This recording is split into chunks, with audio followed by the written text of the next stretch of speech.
que ele tem uma praia muito melhor no céu, né? Mas ele tem propósito até o último dia da sua vida aqui. Amém? Chama pastor Petró, que está tirando uma onda com a gente hoje com a camiseta dele. Eu falei para ele, ó, aqui o povo no Mato Grosso é brabo. Você falar que a capivara toma chimarrão e não toma tererê, os jacaré já estão prontos pra gente.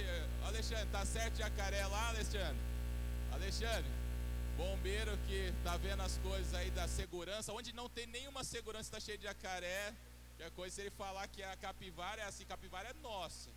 Capivara toma tererê, capivara não toma chimarrão, tá? Vai lá, Deus abençoe. Bom dia, meus irmãos. Então, essa capivara, ela gosta tanto de chimarrão como de tereré. Na verdade, foi uma foto tirada de uma capivara daqui, quando foi lá para Gramado de férias. Por isso que ela está com esse chimarrão na mão.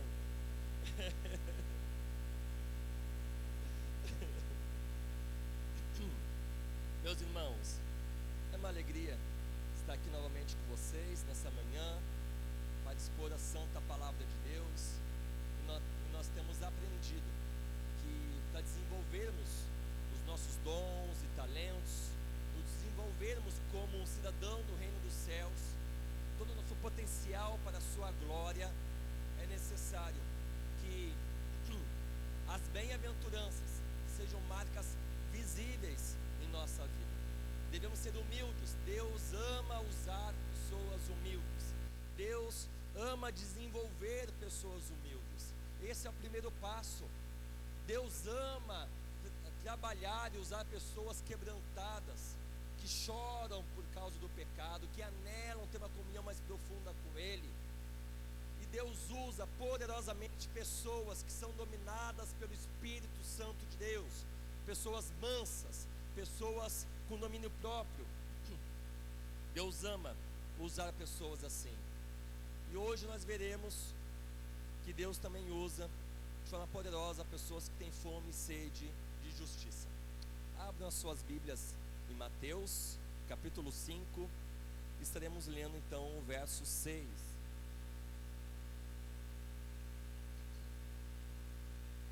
Assim diz a santa palavra do Senhor: bem-aventurados os que têm fome e sede de justiça, porque serão fartos. Como eu falei com vocês, meus irmãos, existe uma lógica divina aqui nas bem-aventuranças. Então, o primeiro passo, o cidadão do reino reconhece sua pobreza espiritual. Segundo, ele chora por causa da sua pobreza espiritual. Terceiro, esse reconhecimento da pobreza e choro por ele exerce uma influência poderosa em sua vida, cujos efeitos imediatos é transformá-lo numa pessoa mansa, pessoa controlada pelo Espírito Santo. Não somos mais controlados, dominados pelos nossos impulsos e desejos desajustados. Nosso querer é fazer a vontade de Deus. E quando isso acontece, meus irmãos, quando isso acontece, começamos a ter fome e sede de justiça, fome e sede de viver uma vida digna conforme o Evangelho de Cristo Jesus, uma vida em conformidade com a palavra de Deus. Obrigado, meu irmão. Somos movidos por um desejo intenso que domina a nossa alma, e é isso que veremos nessa manhã. Todo cidadão no reino dos céus possui fome e sede de justiça. E essa bem-aventurança trata sobre uma fome, uma sede espiritual que não pode ser saciada em nenhum outro lugar a não ser em Cristo Jesus. E aqui, meus irmãos, olha que interessante. Jesus, ele usa uma linguagem metafórica muito forte aqui. Os dois verbos gregos aqui usados para fome e sede, eles transmitem uma ideia de intensidade muito grande. O verbo aqui, fome, significa uma fome profunda. O verbo usado para sede traz uma ideia de sofrer sede, uma sede aguda e terrível. E essa linguagem metafórica aqui usada por Jesus era uma linguagem muito conhecida das pessoas que estavam lá no Sermão no Monte, sentado, ouvindo o seu sermão. pessoas que estavam ouvindo o seu sermão pela primeira vez sabiam muito bem o que é ter uma fome aguda, uma sede intensa. Muitas daquelas pessoas eram pessoas extremamente pobres, pessoas que viviam em lugares áridos, habitavam em desertos. Essas pessoas sabiam o que é de fato ter fome e sede. Eram pessoas que sabiam o que era abrir a despensa de casa e não ter nada.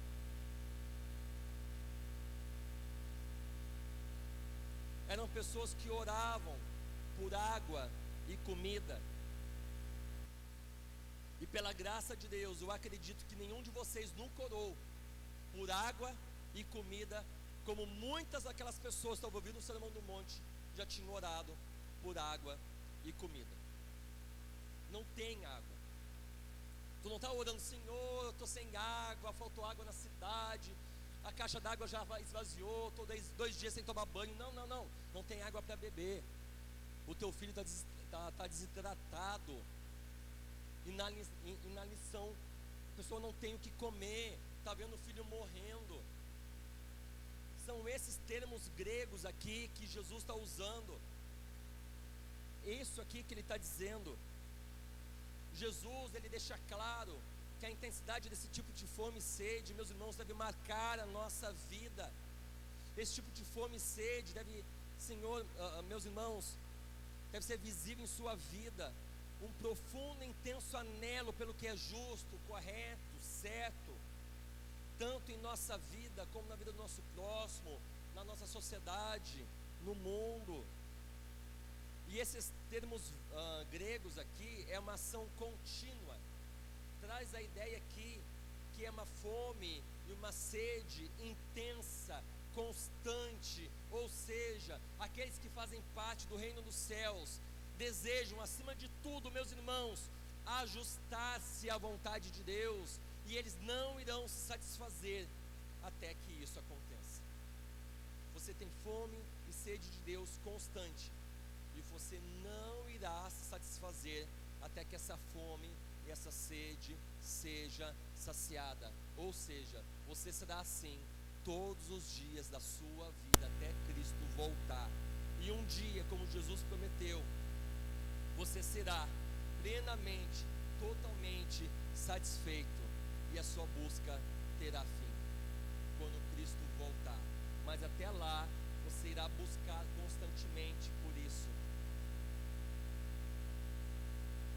Agora, se você não tem fome e sede de justiça, você deve questionar se você de fato faz parte do reino de Deus.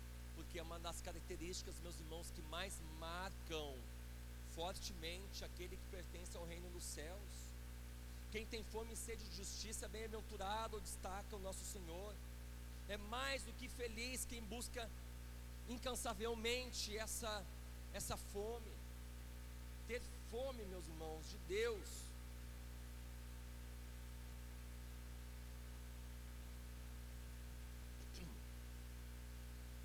Meus irmãos, é importante destacar aqui que a felicidade, a bem-aventurança, mais do que feliz, é impossível você alcançar felicidade sem justiça.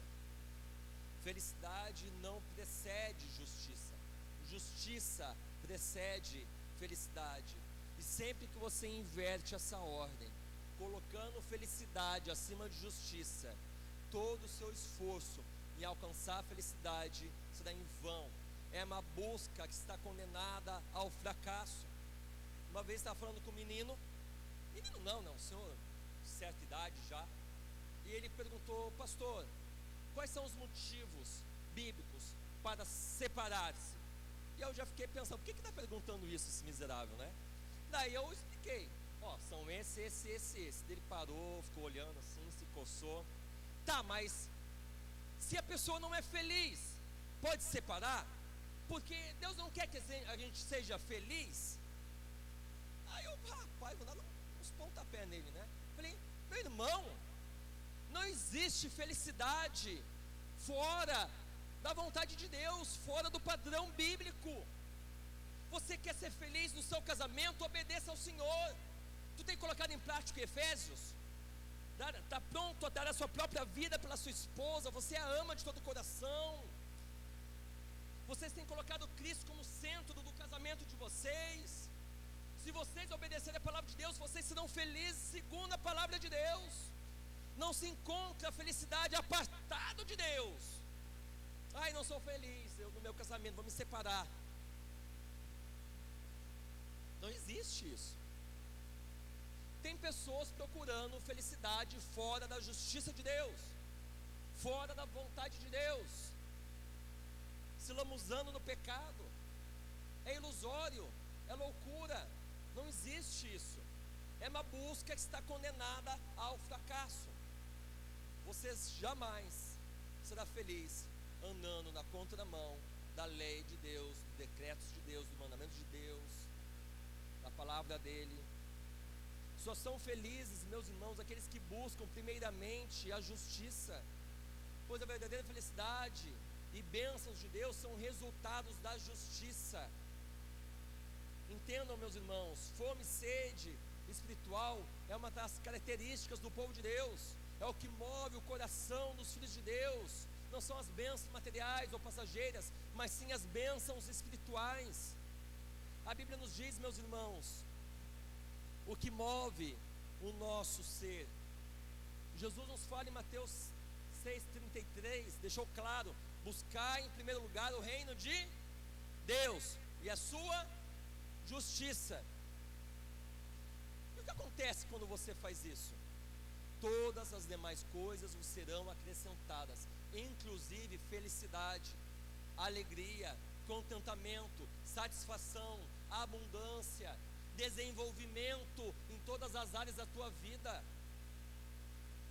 Todas elas. Deus, Ele abre as comportas do céu sobre a sua vida e sobre a sua família, quando você leva a sério o seu reino e a sua justiça. Mas se você inverte as prioridades, é uma busca em vão. Você não vai sair do lugar. Na verdade, você vai até regredir. Quantas pessoas vocês conheceram, fazendo parte dessa igreja, e que já não estão mais aqui? E não estão mais aqui porque mudou de igreja, não estão mais aqui porque estão no mundo, estão lá no lamaçal do pecado. São pessoas que inverteram a ordem, abandonaram a justiça, abandonaram o reino, buscaram outras coisas, porque queriam ser felizes, queriam encontrar o propósito da sua vida sem Cristo, e hoje estão no lamaçal do pecado. Você olha para a pessoa, você nem reconhece mais a pessoa. Você vai conversar com a pessoa, você fica escandalizado com o que sai da sua boca, nem parece que um dia foi crente. Você vê que as suas prioridades, seus princípios, sua ética estão totalmente deturpada, porque ele inverteu as coisas. E isso é um alerta para mim e para você. Nós jamais iremos nos desenvolver toda a nossa capacidade para a glória de Deus se nós invertermos esse princípio de buscar o reino de Deus, a sua justiça em primeiro lugar. Entenda isso, meus irmãos. Deus nos chama para ter fome. Tem gente que tem fome de tudo, menos de Deus. Ou seja, reajuste as suas prioridades, e você verá Deus fazer grandes coisas na sua vida. E eu estou falando aqui, meus irmãos, sobre buscar justiça, mas creio que seja muito importante definir claramente que tipo de justiça que devemos ter fome e sede. E um teólogo, pastor já falecido, gente boa, John Stott, ele afirmou que a justiça bíblica tem 3 aspectos, e podemos ver nessa sentença de Jesus esses 3 aspectos. E eu quero falar sobre isso com vocês agora. Primeira coisa, justiça legal, justiça moral e justiça social. Tem muito crente que se agarra na justiça legal e esquece o resto. Nós vamos ver agora isso aqui. Não pode, uma coisa está associada à outra. Não tem como você separar. O que é justiça legal? Justiça legal, meus irmãos, tem a ver com a nossa justificação. Ela trata do nosso relacionamento correto com Deus. Nós, por natureza, não somos justos diante de Deus. Nós quebramos constantemente a lei de Deus. nós somos injustos diante dele, pecamos contra o Senhor, contra o nosso próximo, contra nós mesmos. Nenhuma boa obra que você possa fazer poderá expiar, apagar ou pagar os seus pecados, nenhuma delas. E a recompensa do injusto é a condenação. E um dia, meus irmãos, todos nós estaremos diante do trono de Deus e seremos julgados segundo as nossas obras. Para não ser condenado, meus irmãos, e entrar no céu, passando pelos portais eternos, não podemos ter quebrado nenhuma lei de Deus. Devemos ser perfeitamente justos. Mas eu e você sabemos que nós não somos justos por natureza. Todos os dias pecamos. Faça um cálculo simples. Imagine que você, no seu melhor dia, você peque apenas 5 vezes no dia. Imagina, em pensamentos, palavras, em ações, omissão e comissão, 5 vezes por dia. Imagina que você consiga viver uma santidade tão bonita que você peque só 5 vezes por dia. Em 60 anos você quebrou a lei de Deus 110 mil vezes. Como é que eu posso dizer que alguém merece o céu por ter quebrado apenas 110 mil vezes a lei de Deus? Não tem como. Não posso considerar essa pessoa justa. Não temos a mínima chance de sermos justificados diante do tribunal de Deus pelos nossos próprios méritos. É impossível. Essa realidade, essa verdade que estou expondo para vocês agora, deveria nos deixar aterrorizados, com medo. Mas nós temos uma solução. E a solução não está em mim e em você. A solução está no próprio Deus. Ele nos mostra como sermos justificados, como nos tornar justos aos olhos do Senhor. Deus envia Jesus Cristo como nosso representante fiador. Ele nos representa diante do Pai naquela cruz. Ele toma o nosso lugar. Ele sofre a sua ira. O cálice da ira de Deus é derramado sobre o próprio Filho. Naquela cruz, Jesus estava carregando sobre si os nossos pecados, a nossa condenação. Ele foi moído, ele foi esmagado, transpassado pelas nossas transgressões. E antes de entregar o seu Espírito para o Pai, Jesus, ele deu o brado que estremeceu o cosmos, meus irmãos, um grande brado, um brado de vitória que ecoará por toda a eternidade.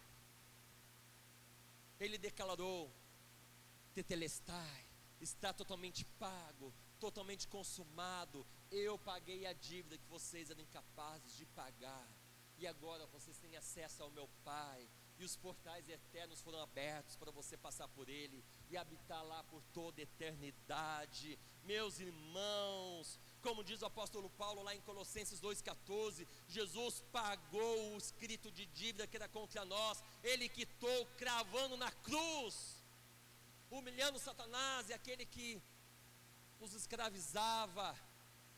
Agora estamos quites com a lei de Deus. Aquilo que era impagável, Cristo pagou por nós. Ele pagou o fardo do pecado, ele carregou. Ele nos tornou a nossa justiça, nos vestiu com vestes brancas, nos deu dignidade. Por isso nós temos convicção inabalável que o céu é nosso destino, porque agora somos filhos de Deus, co-herdeiros com Ele, meus irmãos. Que maravilha isso! Agora todas as riquezas insondáveis de Cristo são nossas, nos pertencem. O céu é a nossa herança, pois por meio de Cristo fomos transformados de inimigos de Deus em amigos de Deus, filhos de Deus. Portanto, pelo fato de Cristo ter pagado totalmente a nossa dívida, podemos falar, nos agarrar confiadamente nas palavras do apóstolo Paulo: se Deus é por nós, quem será contra nós? Quem tentará acusação contra os eleitos de Deus? É Deus que nos justifica, quem nos condenará? É Cristo que morreu na cruz por nós, intercede por nós em nosso favor. Quem poderá nos separar do amor de Deus? Ninguém, absolutamente ninguém, meus irmãos. Nem tribulação, angústia, perseguição, fome, nudez ou espada, nada poderá nos separar do amor de Deus. Nem morte, nem vida, nem anjos, potestades, principados, nem coisas do presente, nem por vir, nada simplesmente pode nos separar do amor de Deus, manifestado em sua plenitude na morte do seu Filho na cruz do Calvário. Triunfo através da cruz, triunfo através da cruz, totalmente pago, totalmente consumado. Que boas novas, meus irmãos! Perdão e redenção, refrigério para nossa alma cansada e abatida com toda essa injustiça desse mundo e que habitava no nosso coração. Que maravilha isso! Que maravilha! Devemos nos alegrar com essa grande verdade, e essa grande verdade tem que nos motivar, como já tenho falado nesse retiro, a desenvolver, meus irmãos, todo o nosso potencial para a glória de Deus. Só que tem pessoas que se alegram com uma salvação, com uma graça barata. Eu fui salvo, como diz o Heavy aqui, antes do sermão. Beleza, vou ficar de boa aqui, foi salvo, o céu me pertence, vou curtir o que essa vida tem de bom para mim. Tem muita gente na igreja já trabalhando, não preciso me envolver com nada não, já tenho certa idade. Não entendeu? A pessoa se agarra na justiça legal, mas simplesmente despreza a questão da justiça moral e social. Não tem como você separar uma coisa da outra, está conectado, é insolúvel, como nós veremos agora. O segundo aspecto, meus irmãos, da justiça bíblica é a justiça moral, uma justiça que é implantada em nós pelo próprio Deus no dia da nossa regeneração, na nossa justificação. Quando nós nascemos, Ele implanta em nós essa justiça moral. O cidadão do reino dos céus recebe uma nova natureza, um novo coração, uma nova vida, mas a velha natureza ainda está ali, não foi completamente eliminada. Ainda existe dentro de nós uma luta contra a carne e o espírito. Lutero, ele dizia que nós devemos afogar o velho homem todos os dias. O miserável quer ser levantado do túmulo. É complicado, é igual fazer barba, não é só um dia que você faz a barba aos homens aqui, né? Óbvio, né? Mas as mulheres também que se depilam, né? Mas não é uma vez só que você faz isso na vida. Tem gente que pensa que é assim. Deus me limpou lá na justificação, quando eu abracei Cristo pela fé. E descansa nisso, não luta contra o pecado. Continua a mesma pessoa. Meus irmãos, você vê cabra velho, já está jubilando, se levantar a mão, Jesus leva, ou outra pessoa leva, melhor dizendo, né?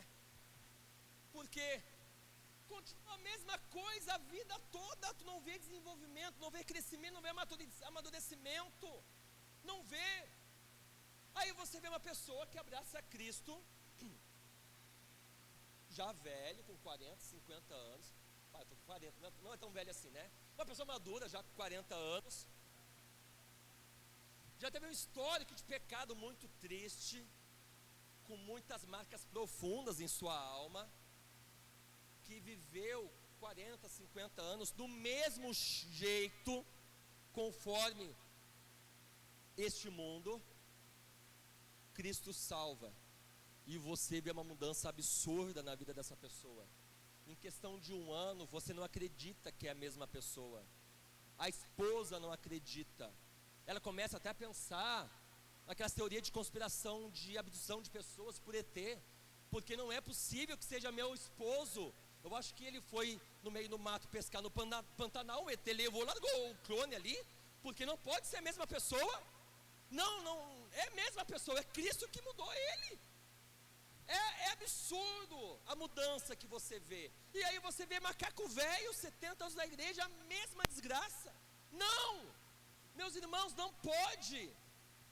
Porque no momento que você é salvo, Cristo coloca a sua justiça no seu coração. Fome e sede da justiça, de ser parecido com Jesus. Ele colocou isso. Quem tem fome e sede de justiça, deseja ardentemente ser transformado cada vez mais com Jesus. O alvo é Jesus, ser moldado à sua imagem e semelhança. Quem tem fome e sede de justiça, ama a santidade, tem prazer nas coisas de Deus, ama a sua lei e deseja fazer a sua vontade. Quem tem fome e sede de justiça, meus irmãos, anela ter uma mente mais pura, um coração mais puro, uma vida mais pura. Ele coloca em prática Filipenses 4. Ele pensa, medindo as coisas do alto. Ele anela por aquilo que é nobre, justo, verdadeiro. É uma pessoa que obedece a palavra de Deus, não por medo, mas por gratidão, por alegria, por satisfação. E cada vez mais ele obedece, mais ele quer obedecer. É a mesma coisa evangelismo, meus irmãos. Depois que você começa a falar de Cristo, você não consegue parar mais. Você entrega um folheto, dá uma Bíblia, fala de Jesus, a pessoa vem na igreja, abraça Cristo pela fé. A Bíblia diz, mais feliz quem dá que quem recebe. E você se alegra, você quer ver isso se repetir com mais constância através da sua vida. Quem começa a evangelizar não para mais. É uma coisa contagiante, é uma coisa maravilhosa. E a mesma coisa é a justiça. Cada vez mais você pratica a justiça, mais você quer, porque é maravilhoso, meus irmãos. Quem tem fome e sede de justiça ama a Deus e o próximo, mas quer amar mais ainda. A pessoa que ora constantemente, é uma pessoa que ora constantemente pedindo a Deus para ser uma pessoa mais parecida com Jesus. Uma pessoa que se entristece quando age com injustiça e pede perdão e procura agir de maneira mais correta, justa, nobre. Então não pode, meus irmãos, entendam, justiça legal não está desassociada da justiça moral. Se estiver desassociada, é porque é uma graça barata e ainda Cristo não habita naquele coração, ainda não há o selo do Espírito Santo, aquela pessoa ainda não foi regenerada, ela é apenas um religioso que bate ponto na igreja. Então, se não há as marcas da redenção na vida dessa pessoa, se ainda continua no lamaçal do pecado, ela está confiando numa graça que simplesmente não existe ainda na vida dessa pessoa. Ela precisa nascer de novo.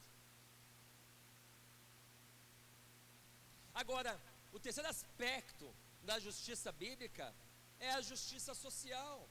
Quem tem fome e sede de justiça, meus irmãos, foi transformado por Jesus, ele abomina todo tipo de injustiça e maldade, ele ataca a corrupção e a opressão.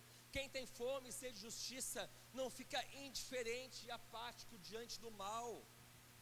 Ele busca promover a justiça, defende o direito dos fracos e luta pela causa dos oprimidos. Nós vemos isso em Isaías 58, que fala ali sobre o verdadeiro jejum. Um dos motivos de Deus levar o povo para o cativeiro. Bom, vamos olhar aqui, a situação. Houve a divisão no reino do sul, reino do norte. A corrupção no reino do norte era tão horrível, a idolatria era tão horrível, a opressão social era tão horrível, que era reflexo de um abandono de Deus. No reino do norte foi tão horrível que simplesmente não sobrou nada. Quem não morreu foi espalhado pelo mundo velho e já era. Agora o reino do sul, eles foram levados cativos para a Babilônia. E quando você lê os profetas, um dos argumentos, um dos motivos, além da idolatria, o abandono ao Deus vivo verdadeiro, é a questão da justiça social, a corrupção, a exploração das viúvas, dos órfãos, dos patrícios, pessoas que tinham virado escravas porque passou fome, em vez de estender a mão, o cara pegou e teve que penhorar, dar as suas terras como pagamento por comida, e depois virou escravo, e Deus abominou isso. Eles deixavam de fora aquela ideia de depois de 50 anos perdoar, a pessoa voltar para a terra. Não, esquece, não tinha nada disso. Foi um dos motivos da ira de Deus descer sobre aquele povo. Meus irmãos, quem tem fome e sede de justiça, luta para que leis justas sejam estabelecidas, exige que os magistrados julguem com equidade e que os governantes governem pensando no bem-estar na nação. Quem tem fome e sede de justiça denuncia o pecado e promove o bem, ama a verdade, odeia o mal, a mentira.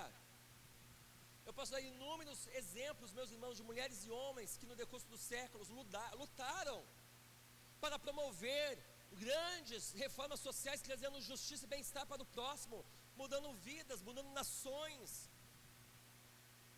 Meus irmãos, entendam uma coisa: eu e você somos chamados para mudar o mundo através do poder do Evangelho de Deus, pela pregação do Evangelho e usando nossos dons e talentos, nossa formação acadêmica, nosso trabalho, para transformar essa nação numa nação melhor. Nós devemos entender isso. Tem gente que pensa que a igreja é igual a uma arca de Noé. Em qual sentido? O mundo está podre, nada presta, vamos nos esconder na igreja, vamos ficar aqui até Jesus voltar. E o mundo que está podre, deixa ele podre lá, vamos se esconder aqui. Não é essa a visão bíblica. Nós somos chamados para influenciar os de fora. Essa era a visão da igreja primitiva, meus irmãos. Eu vou dar um exemplo aqui para vocês, bem bacana. Teve 2 pandemias terríveis na história da humanidade, que quase ninguém conhece. Quando se fala em pandemia, a gente pensa na gripe espanhola, peste negra, agora mais recente, a Covid. Mas teve 2 pandemias terríveis no segundo e terceiro século da era cristã. Uma delas foi em 156, na época que o imperador Marco Aurélio era o imperador do Império Romano. Aquele do filme Gladiador, quem já viu, né? Do filme, ele é muito bonito, muito legal, imperador de gente boa, né? Vovozinho ali e tal, filho matou alguém e tal, não sei o quê. Mas não é essa a história. Marco Aurélio, meus irmãos, ele é chamado de o imperador filósofo. Se você quiser, você acha na Amazon um livro, Meditações de Marco Aurélio. Muita coisa bonita, ame o teu próximo, mas mandou matar cristão, né, miserável, né? Esse Marco Aurélio, ele era um cara muito inteligente, mas muito místico. Talvez vocês conhecem pessoas assim no seu trabalho, na faculdade. O cara PhD em astrofísica, mestre em engenharia, não sei das quantas, mas todo dia ele olha no jornal o horóscopo. Hoje não posso andar de verde, porque vai dar azar. Aí tu pensa assim, como é que pode um negócio desse? Mas Marco Aurélio era assim. Então o que acontece? A varíola tomou conta do Império Romano. Os soldados foram para o Oriente, para o lado da Índia, voltaram com a varíola, espalhou pelo Império Romano. Só na cidade de Roma, pessoal, morria 5.000 pessoas por dia. Simplesmente o Império Romano entrou em colapso. A cidade fedia, estava podre. Cidades como Antioquia, Éfeso, Corinto, simplesmente se esvaziou. Literalmente as pessoas fugiram para os montes para se esconder. As pessoas abandonavam parentes que estavam pesteados, abandonando pai, mãe, filho, sogra. Rapaz, que tinha de sogra sendo abandonada na loucura, né? Eu acho que está doente, já deixava lá. Sério, era um negócio horrível, né? E Marco Aurélio, pessoal, Marco Aurélio, ele se consultou com os sacerdotes de Afrodite, de Zeus, de Diana. E sabe o que os sacerdotes falaram? Os deuses estão irados com o império. Roma está debaixo da ira dos deuses. Por quê? Por causa do cristianismo. Os romanos estão abandonando seus deuses e eles estão irados, estão derramando a sua ira sobre o império. A história passa pano para Marco Aurélio, mas ele não foi diferente de muitos imperadores, como Diocleciano, Galério, Nero. Não foi muito diferente. Houve uma grande perseguição. Meus irmãos, as cidades vediam a podridão, corpos espalhados, montes sendo queimados ali com corpos, pessoas vagando para um lado para o outro, em estado de choque, sem saber o que fazer, pessoas chegando em vilarejo, não encontrar uma pessoa viva, todos mortos. Era terrível, terrível. Sabe quem é que ficou nas grandes cidades? Os mortos, os moribundos, os abandonados e os cristãos. Os cristãos, por quê? Meus irmãos, os cristãos, eles juntavam os corpos e davam enterro digno. Os cristãos juntavam as pessoas moribundas, levavam para casa ou para a igreja e tratavam suas feridas. Pessoas que não eram crentes.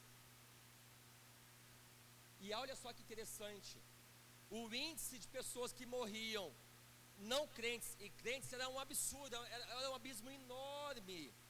Por quê? Porque a igreja não abandonava os seus, e como a igreja cuidava dos seus, a chance de sobreviver era maior.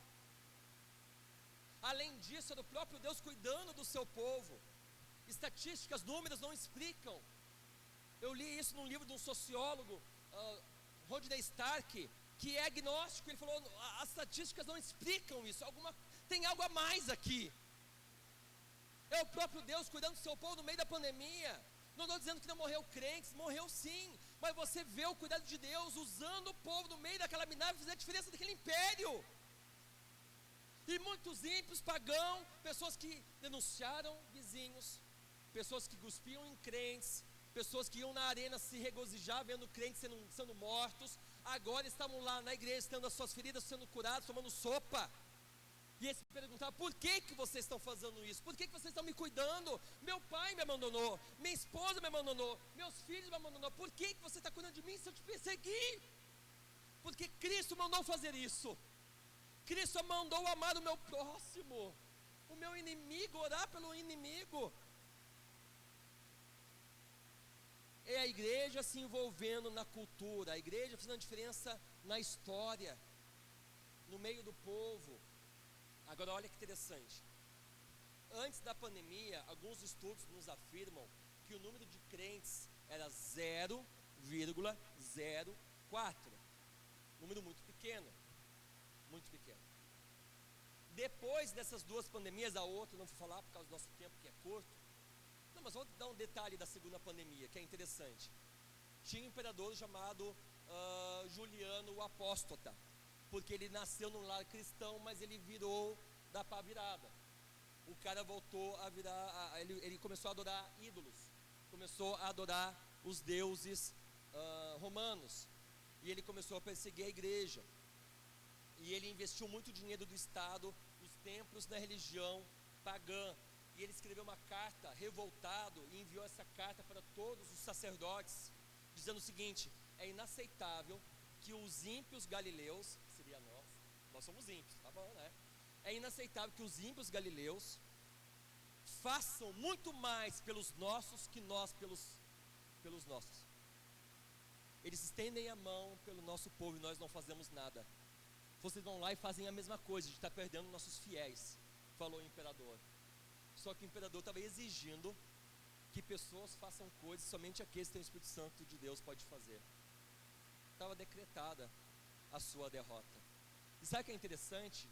Juliano, o apóstolo, ele morreu dando um baita de um grito, um brado, não de vitória, mas de derrota.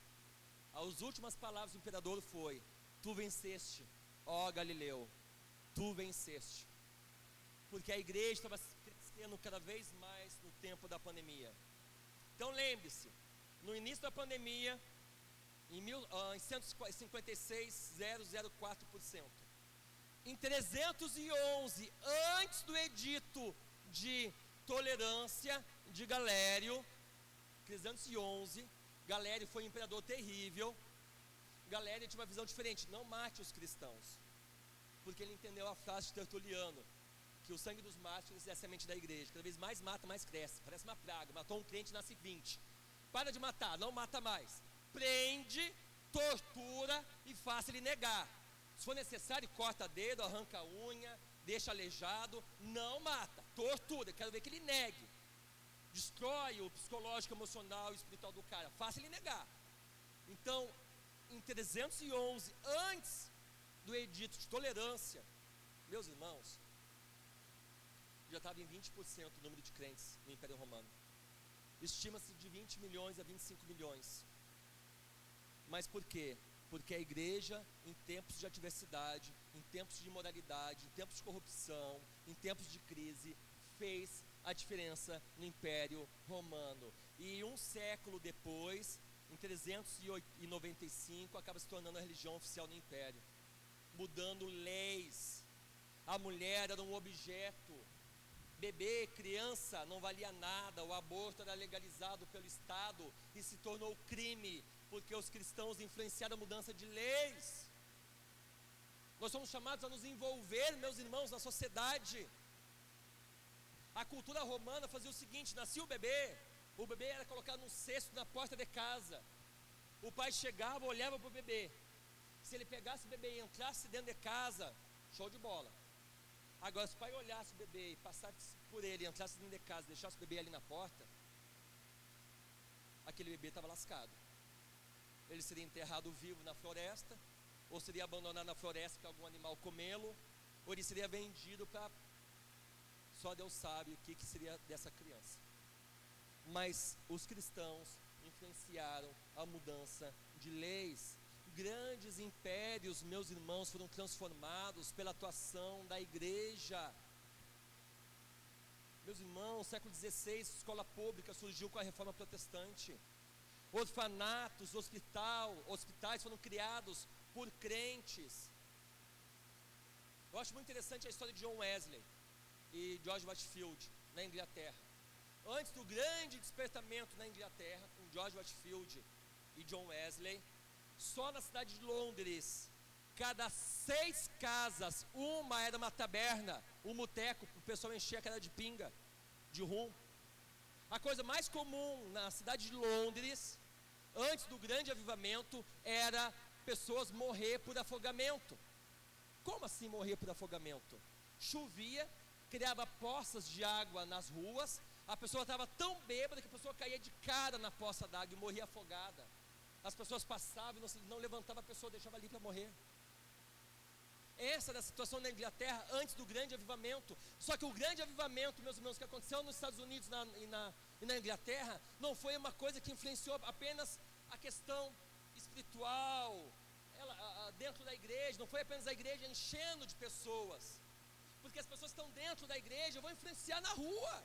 Não tem como você não influenciar o teu bairro, o teu vizinho, a sociedade. Não tem como desassociar uma coisa da outra.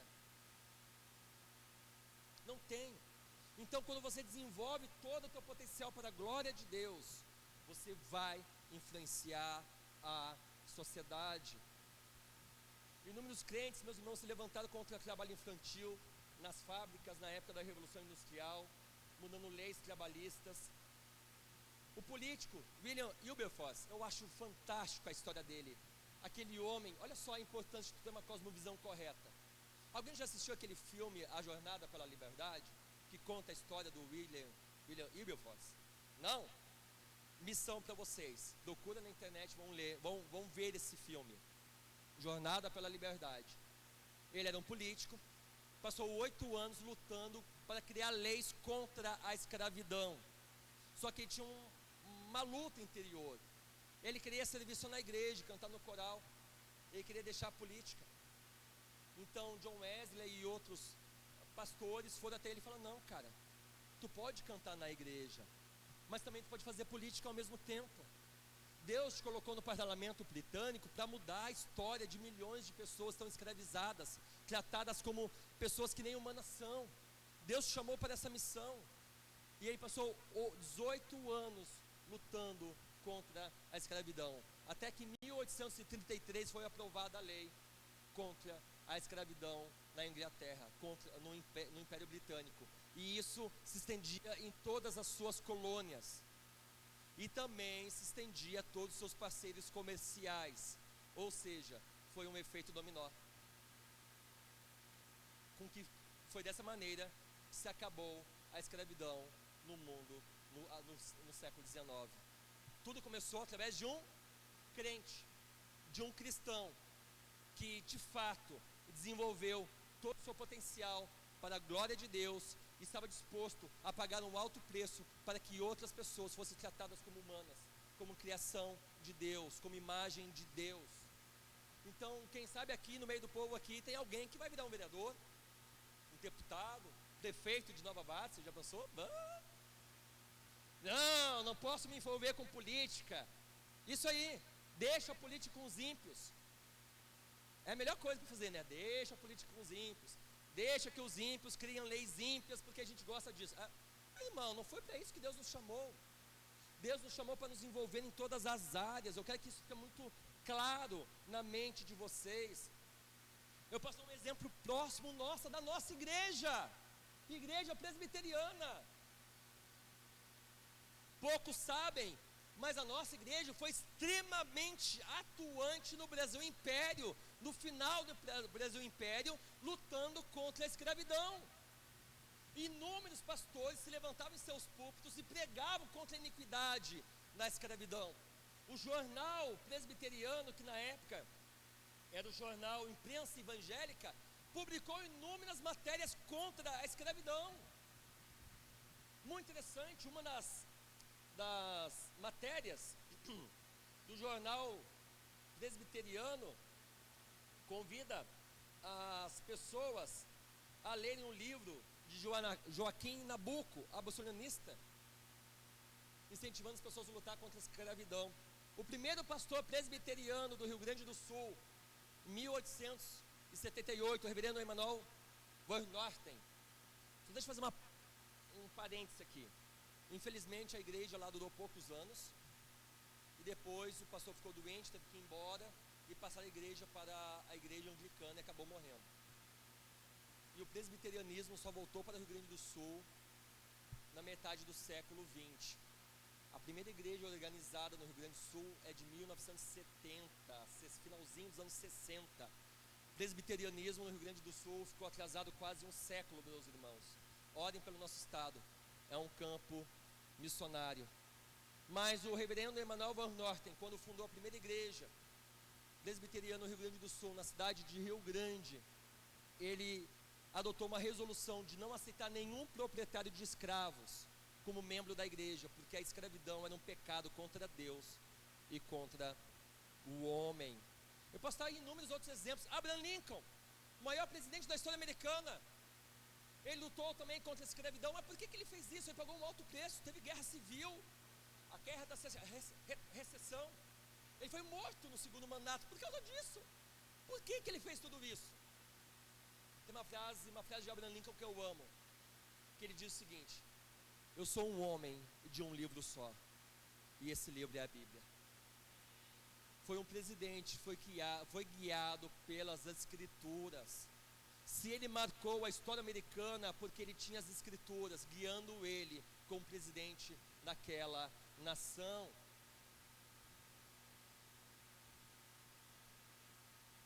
Deus nos chamou, meus irmãos, para espalhar a sua justiça pelo mundo e influenciar positivamente o mundo. Mas quero deixar uma observação aqui para vocês. Muitas pessoas têm fome e sede de justiça, mas possuem uma visão equivocada, distorcida do que ela seja. E Satanás tem aproveitado isso e tem se utilizado de muitas ideologias para oferecer, principalmente aos jovens, causas aparentemente nobres para se lutar, quando na verdade são causas que afrontam diretamente as justiças de Deus. Aí você vê jovens militando pelo aborto, pela liberação das drogas, pelo casamento gay. Os jovens têm esse coração meio revolucionário. Isso é bom, mas tem que ser redimido, tem que ser direcionado para o lugar certo. E nós temos, meus irmãos, muitas causas pela qual lutar. Nós temos muitas áreas aonde influenciar, na área da educação, na área da saúde, na área da economia, na área da política, na área social, em muitas áreas. E Deus quer usar a sua formação, os teus dons, para atuar nessas áreas. Você não é chamado para trabalhar apenas aqui dentro da igreja, mas lá fora também. E isso influenciará pessoas, trará pessoas para a igreja. Deixa eu dar um outro exemplo para vocês, o que eu quero dizer. Como é que você pode usar a tua formação para transformar pessoas? Teve um juiz cristão, e ele percebeu que no seu condado, lá nos Estados Unidos, o divórcio era muito alto, muito alto. E ele fez uma pesquisa, estatísticas, aquela coisa toda. E o que ele fez? Ele teve uma ideia. Ele fez um projeto e foi aprovado, com toda uma estatística mostrando como o divórcio traz um caos terrível na área da educação, na área da saúde, na área social, no próprio psicológico da pessoa. Mulheres separadas, a chance de suicídio é 4 vezes maior. Mulheres separadas, a chance de se envolver com drogas é maior. Homens separados, a chance de se envolver no álcool é maior. Pessoas separadas, a chance de desenvolver patologias é enorme. Então, crianças de pais separados, a chance de ser abusada é 40 vezes mais. Então ele pegou todos esses dados, anexou no seu projeto e falou o seguinte: eu tenho um projeto. para frear esse mal. Todo mundo que for casar no civil, antes tem que fazer um curso preparatório para casar. E foi aprovado. Quem pode dar o curso? Qualquer um. Quem quer dar o curso? Ninguém. Quem é que dá o curso? Quem é que gosta dessas coisas? Me diz aí, responde para mim. Hã? Quem? Quem que dá curso de casamento, meus irmãos? Igreja. Já viu algum centro de humana dar curso de casamento? Já viu algum centro de agnóstico, curso para casamento feliz? Já viu alguma coisa assim? É crente. Virou uma lei. Mas olha a esperteza dele, qualquer um pode dar o curso. Mas quem é que deu o curso de verdade? Os crentes. Não importa a religião que você é. Pode ser um ateu, não interessa, vai ter que fazer o curso, miserável, senão tu não casa. Meus irmãos, em 10 anos, o número de divórcio diminuiu 25%. E inúmeras pessoas que foram na igreja para fazer o curso de lá, fazendo a profissão de fé, catecúmenos, batizado, né? Casou na igreja. É o que? É tu usar os teus dons, os teus talentos para a glória de Deus, é você desenvolver de fato o teu potencial, você ser inteligente, tentar achar brechas e meios de do teu trabalho glorificar Cristo. O bom trabalhador, meus irmãos, crente, não é aquele assim, ó. No meu trabalho, eu nunca cheguei atrasado, nunca peguei uma caneta, eu nunca briguei com ninguém. Ok, isso é o mínimo que você pode fazer. Tem ateus que fazem isso, mas é através da tua formação acadêmica, você criar meios de Deus ser glorificado, exaltado e buscado, e mudar a sociedade. Então você tem que olhar além disso.